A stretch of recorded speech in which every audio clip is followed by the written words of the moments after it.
इस क्वेश्चन में हमें एक बैलेंस रिएक्शन दिया गया है, that is ferric nitrates react with sodium carbonate to give ferric carbonate and sodium nitrate. और हमें रिएक्टेंट्स के इनिशियल मोल्स भी दिए गए हैं और हमसे पूछा गया है कि अगर 6.4 मोल ऑफ NaNO3 फॉर्म होते हैं इस रिएक्शन में तो परसेंटेज यील्ड बताने हैं हमें इस रिएक्शन के। तो क्योंकि यहाँ पे इनिशियल मोल्स दो रिएक्टेंट के दिए गए हैं तो इसलिए हमें लिमिटिंग रिएजेंट का कॉन्सेप्ट यूज करना पड़ेगा, क्योंकि हमें इसमें ये नहीं पता कि इसमें कौन सा जो रिएक्टेंट है वो लेस अमाउंट पे है और कौन सा लिमिटिंग फैक्टर बनेगा। तो यहाँ पे हमें लिमिटिंग रिएजेंट फाइंड करना होगा। तो लिमिटिंग रिएजेंट को फाइंड करने का हमारे पास जो मेथड होता है वो होता है initial mole upon stoichiometric coefficient, जिसके लिए भी ये पर्टिकुलर वैल्यू जिसके लिए भी मिनिमम होगी वो लिमिटिंग रिएजेंट होता है। तो अगर हम यही चीज को अप्लाई करें फेरिक नाइट्रेट के लिए, तो फेरिक नाइट्रेट में जो इनिशियल मोल दिए गए हैं वो है 3 एंड फाइनल और जो स्टोइकोमेट्रिक कोफिशिएंट है वो है 2, तो 3/2 दैट इज 1.5।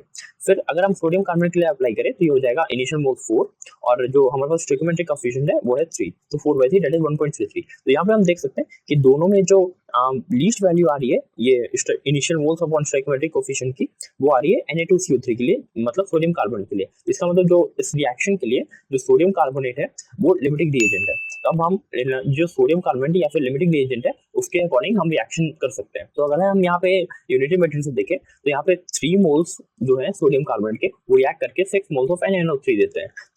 इसका मतलब होगा कि 3 Na2CO3 गिव्स 6 NaNO3। अगर 1 मोल Na2CO3 होता तो 2 मोल्स NaNO3 मिलता।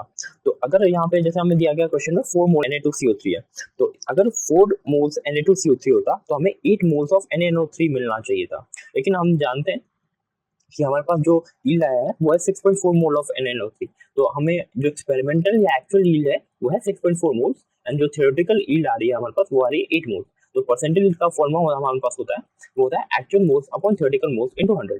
तो एक्चुअल मोल्स हमारे पास जो आई है या फिर जो एक्सपेरिमेंटली हमने ऑब्टेन किया है वो है 6.4 और जो थ्योरेटिकल है वो है 8। तो 6.4 अपॉन 8 इनटू 100 अगर हम इसे सॉल्व करें तो ये हमारे पास हो जाएगा 80%। तो इसलिए हमारा इस क्वेश्चन के लिए हमारा जो करेक्ट आंसर हो जाएगा वो हो जाएगा option 3 that is 80%। Thank you.